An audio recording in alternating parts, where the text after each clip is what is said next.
Protests like the one behind me have been going on all over the country for the past month or so. And as you can see, they are incredibly well documented. There are camera people, there are photographers, there are regular people who take pictures and post them online. But what really happens when you post a picture online and it gets used by someone else? What can you do? What are concerns that people who cover protests have? And what is an ethical way to cover protests?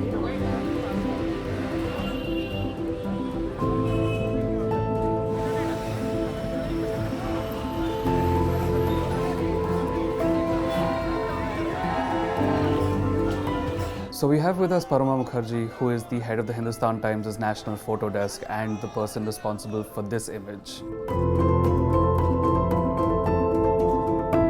Do you think there is a set checklist or a process that one can employ to make sure that your coverage of protests is ethical and no one's image gets used in a way that they wouldn't want it to be used? Well, I think the first thing to do while start out, while shooting protests, is to basically read up about what the protest is about, who's organizing the protest, who's attending it, because these things also, shape the social nature of protests. I mean, who's behind the protest, who's organizing, who's attending.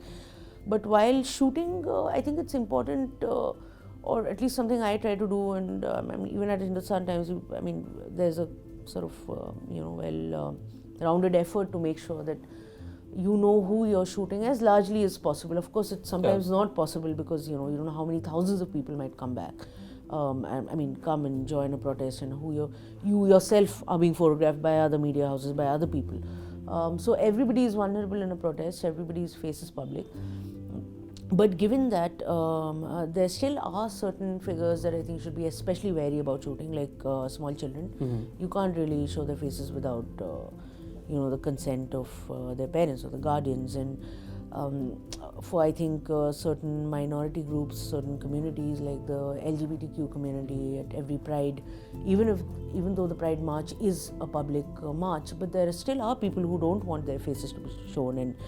And I think.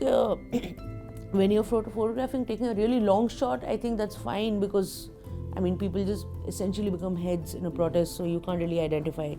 But when you're up close, I think it's important to, even if by gesture, to just, signal to someone if they're okay being or if they're not, or to have that eye-to-eye contact. That's the least we can do. It's not possible to carry around consent forms everywhere. Because that gets tedious and people also might not sign, might give a different name, so those kind of things are there. We're always in a slightly more position of privilege than who we're photographing. That's just the dynamic of who's behind the camera and who's in front of.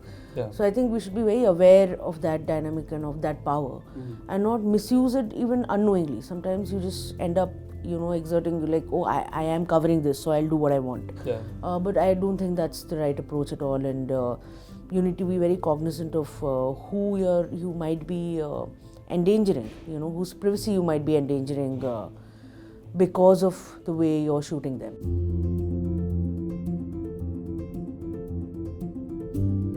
While we were at a protest in Mandi House, we tried to see what the difference between taking photos and recording video might be.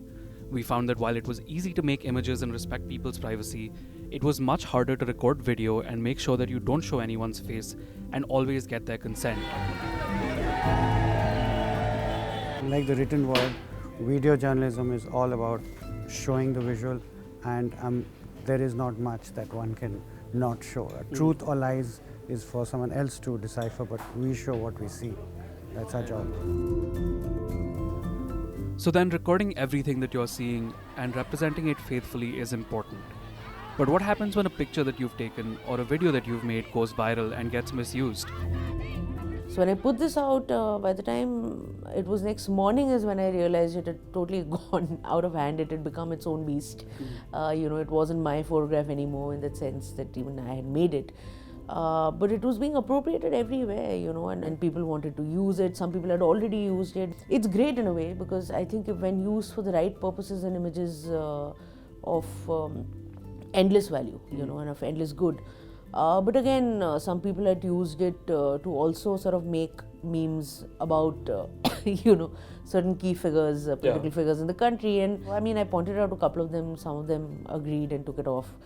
The rest, really, I mean, I can't do anything about it. It had just gone out of my hand entirely. So.